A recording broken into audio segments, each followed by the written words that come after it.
구약 말라기 이후에 400년 동안 선지자가 없어요. 그러니까 세례 요한이 오기까지 400년 동안 선지자가 없었으니까 하나님의 말씀이 중단이 된 거예요. 말씀이 없으면 사람들은 방황을 합니다. 잠언 29장 18절을 보면 묵시가 없으면 백성이 방자히 행하거니와 율법을 지키는 자는 복이 있다. 이런 말씀이 있어요. 모세가 광야에서 이스라엘 백성들을 40년 동안 이끕니다.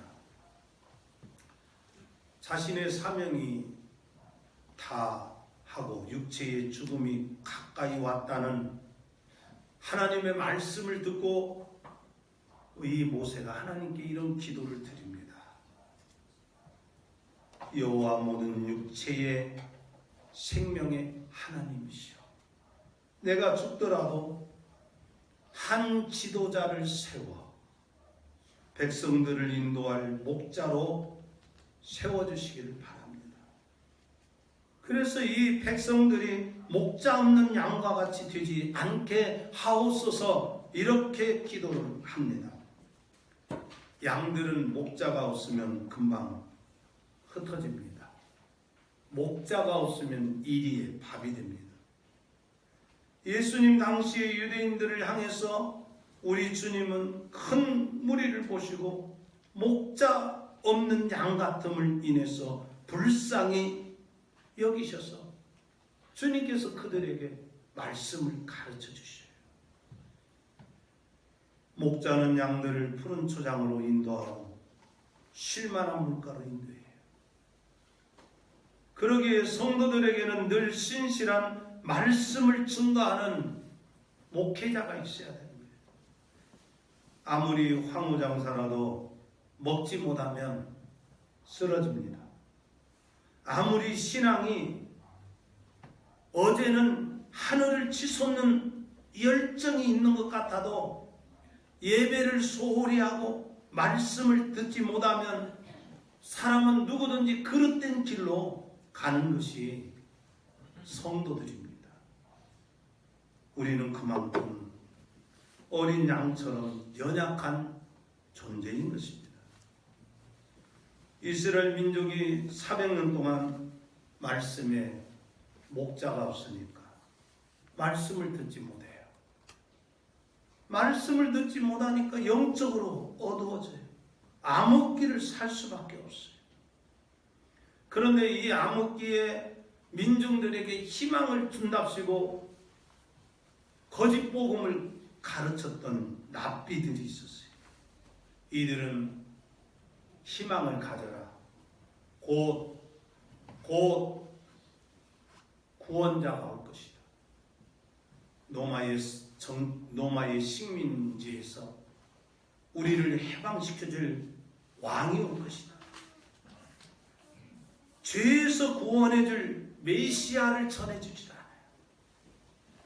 육신의 가난과 질병과 억압에서 벗어나는 왕 메시아가 올 거라는 거짓 복음을 전해요. 그런데 그 거짓 복음이 거짓 복음이라는 것을 몰라요. 왜? 오랜 동안 그런 거짓 복음에 갇혀 있었기 때문이에요. 그렇기 때문에 예수님 당시의 유대인들은 영적 눈을 뜨지 못해요. 자신들이 죄에서 구원받고 영생을 얻어야 된다는 이런 열망이 없어요. 소망이 없어요. 주여, 주여, 이들이 부르짖지만 다 육신의 생각으로 부르짖어요. 어떻게 예수님 따라다니면 현실의 욕망을 채울까? 그러니까 시간 너머에 있는 영원한 세계를 바라보지 못해요. 그들은 예수님을 따라다니면서 항상 육신의 빵에 집착을 했던 거예요. 왜 우리 민족이 이렇게 불행하게 됐는가? 이것이 죄에서 시작되었다는 것을 깨닫지 못해요. 개인의 불행이 죄에서 시작되었다는 것을 깨닫지 못해요. 하나님을 등지고 우상을 숭배하는 것이 민족의 불행이고 자신들의 불행이라는 것을 깨닫지 못해요. 율법과 선지자를 읽으면서도 내면의 죄를 발견하지 못하고 그것 때문에 아파하는 그런 신령한 삶이 없었어요. 한 끼 양식에 한 번 배부름에 모든 인생을 쏟고 있어요.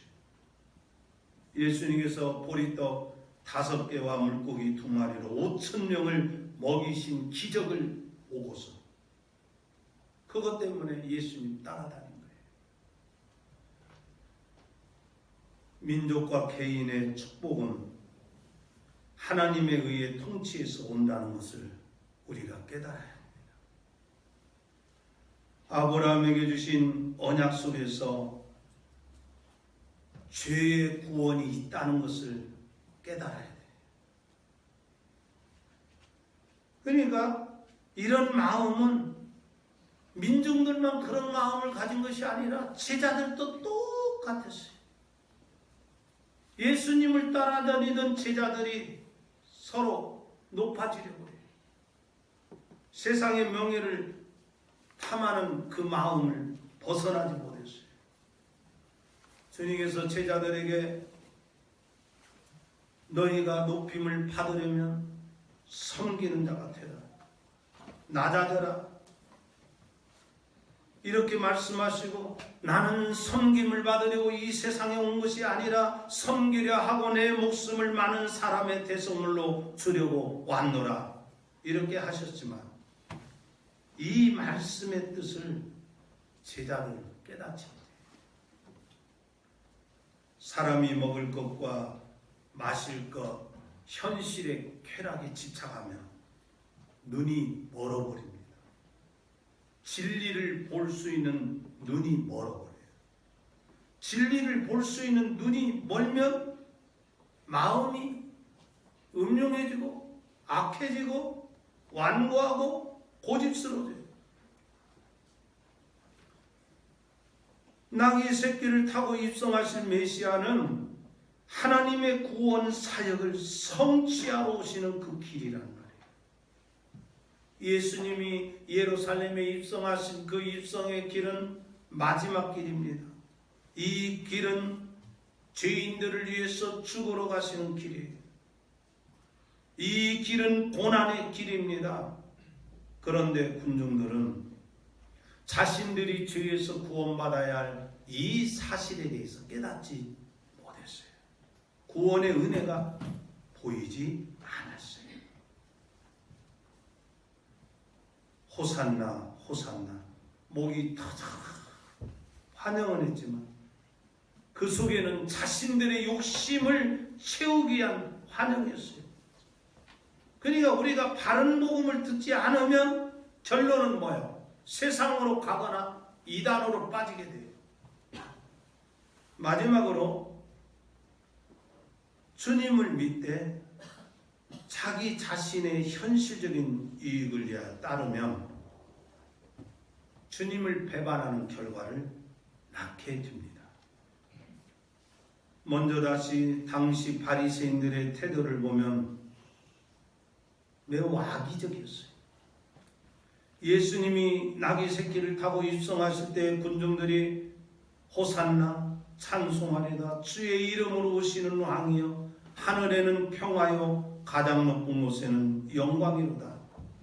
이 모습을 보고 바리새인들이 분노를 일으킵니다. 그리고 예수님을 죽이자고 모의를 합니다. 마태복음 26장 3절로 5절을 보면 바리새인들이 마지막 주간 중에 예수님을 죽이려는 계획을 논의합니다. 그러나 명절에는 백성들의 소요 사태가 일어날 수도 있으니 명절에는 예수님 죽이지 말자. 이런 결론을 내려요. 누가복음 오늘 본문에 보면 47절로 48절에 보면 어찌할 방도를 찾지 못하더라. 예수님을 죽이려고 꾀하되 어찌할 방도를 찾지 못해. 이들은 마지막 3개월 동안 예수님을 죽일 음모를 해와요. 명절을 비껴서 죽여야 하겠다고 하는 그들이 놀라웠게도 서둘러서 비상대책을 세워요. 그게 뭐냐? 군중들을 충동질하는 거예요. 얘들아, 너희들이 환영하는 저 예수는 진정한 왕이 아니야. 저 나사렛 예수는 신성 모독죄를 지어서 죽어야 할 죄수야. 그러니까 이 군중들을 바리새인들이 이렇게 충동질하니까 아니 저 예수님이 우리의 왕이 아니야? 아니 로마의 식민지에서 우리를 해방시켜 줄 수 없다고? 우리의 배고픔을 채워줄 수 없다고? 어떻게 십자가에 죽어? 마치 베드로가 첫 번째 예수님이 내가 십자가에 죽을 거라고 할 때 화들짝 놀라면서 뭐라고 했어요? 안 됩니다. 왜 죽으세요? 절대 죽어서는 안 됩니다. 누구를 위해서 죽어서는 안 된다고 해요? 나를 위해서, 자기를 위해서. 그런 거 아니에요. 그러니까 마음에 가득 담은 욕심, 예수님만 따르면 그 욕심 채울 수 있다라고 생각하고 예수님을 환영하고 환호했던 이 군중들이 예수님께서 십자가에 죽어야 한다는 사실을 알고 마음이 바뀝니다.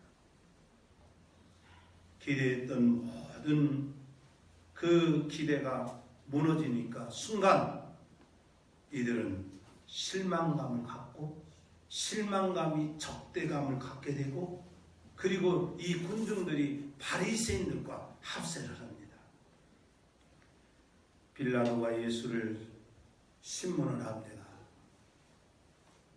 그런데 예수님 정말 로마법도 어긴 것도 아니고 죽일 죄를 찾을 수가 없어요. 빌라도가. 그러니까 놓아주려고 이제 빌라도가 야 바라바를 놓아줄 것이냐 아니면 예수를 놓아줄 것이냐 했더니 이 군중들이 일제히 예수를 십자가에 죽이소서, 예수를 십자가에 못 박으소서 이렇게 함성을 질러요. 호산나 호산나 부르던 그 입술이 만왕의 왕이시여 평화의 왕이여 찬송하고 환영하던 그 함성이 예수 죽이소서, 예수를 죽으소서, 십자가에 못 박으소서 이렇게 바뀌어요. 참 이 장면을 보면서 많은 묵상을 했어요. 나는 왜 예수님을 믿는가? 나는 왜 목회를 하는가? 왜 내가 설교를 하는가? 여러분들 이 장면에서 여러분들이 내가 왜 예수를 믿는가? 내 신앙의 진위가 어디에 있는가? 이거 한번 점검해야 돼요.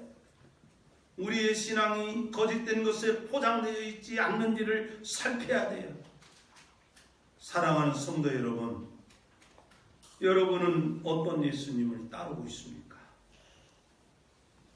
요즘에는 십자가 없는 거짓된 복음이 방송을 장악하고 있어요. 만사형통주의에 속아서 영혼고원과 신령한 인격의 장성에는 관심이 없어요. 자기의 욕구를 종교적으로 채우기 위해서 하나님을 찾아요. 예수님이 고난당하시니 고난주간을 맞이하면서도 십자가의 길을 가지 않으려고 해요. 참된 복음의 생명을 걸지 않는 시대가 되었어요. 고난의 길을 가지 않으려고 합니다. 편하게 예수 믿으려고 해요. 자기 현실적인 것을 충족하지 못하는 복음에 대해서는 거부하는 시대가 있어요. 이 시대가 바로 오늘 그런 시대예요. 여러분에게 묻겠습니다. 여러분, 예수 믿는 거 잘했다고 생각하십니까? 여러분, 예수 믿는 그 믿음, 하나님께서 내게 주신 그 믿음에 대해서 감사하고 있습니까? 여러분, 어떤 상황 속에서도 예수 그리스도의 십자가를 자랑할 수 있습니까? 자랑할 수 있습니까? 자기 영혼 안에 있는 죄를 발견한 사람은요, 예수 믿었다는 것을 천만 다행으로 알아요. 저는 나이 많이 먹은 노인들에게서도 많은 그런 신앙 고백을 들어요. 목사님, 내가 늙어서 이제 뭐 하겠습니까? 저는 교회를 위해서 기도하랍니다. 목사님을 위해서 기도하랍니다. 자녀들을 위해서 기도하랍니다. 근데요, 내가 예수 안 믿고 죽으면 지옥 간다는 것을 알게 돼서 너무너무 다행이라고 생각합니다. 이런 고백을 하는 사람들을 봐게 돼요. 삭개오가 세리장으로서 돈을 얼마나 많이 벌었겠어요. 부자가 되었어요. 그런데 자기 영혼에 그 허무함을 채울 수가 없어요. 그러던 어느 날 자기 마을로 지나가시는 예수님을 만나고 싶어서 일명 뽕나무, 돌 무화과 나무 위에 올라가요. 거기서 예수님과 눈이 마주쳐요. 예수님께서 이 돌 무화과 나무 위에 올라가신 이 삭개오를 보시고, 삭개오야 속히 내려오라. 내가 오늘 너의 집에 머무르겠다. 이렇게 자비의 말씀을 주셔요. 삭개오는 너무 감격해요.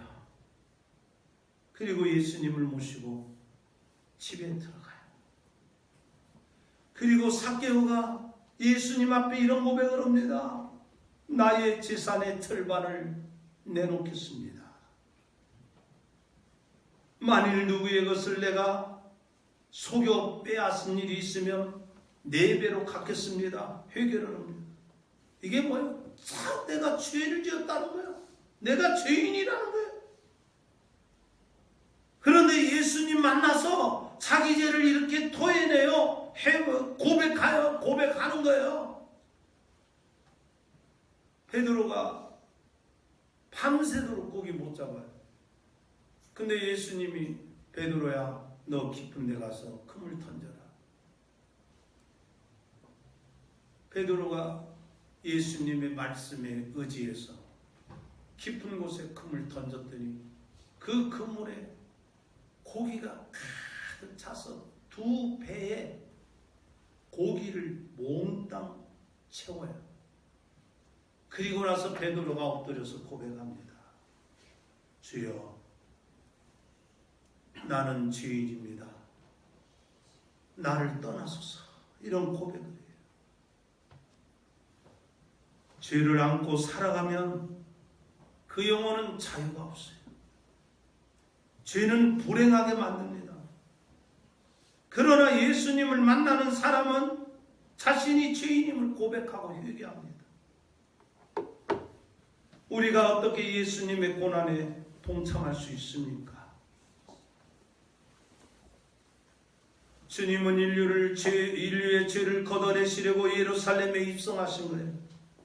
예루살렘의 입성은 화려한 왕의 모습으로 등극하는 것이 아니라 겸손하게 낮아지심으로 등극하세요. 배신을 당합니다. 모욕과 멸시를 받습니다. 무지무지에 목매한 그 회초리로 살갗이 찢어질 만큼 고통을 당해요.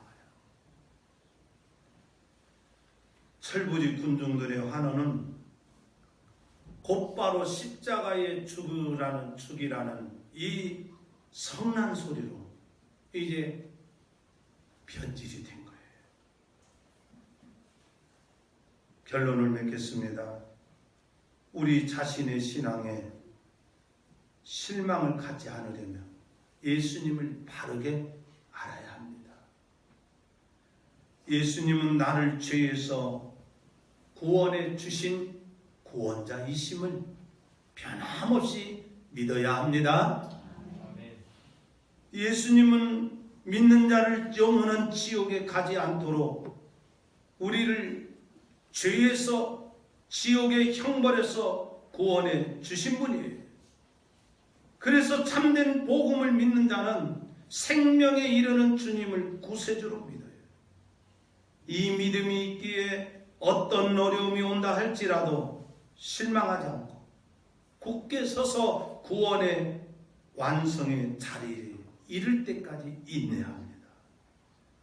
자신의 죄를 발견한 사람은 예수님을 배신하지 않습니다. 정말 예수님, 내가 배신하지 않겠습니다.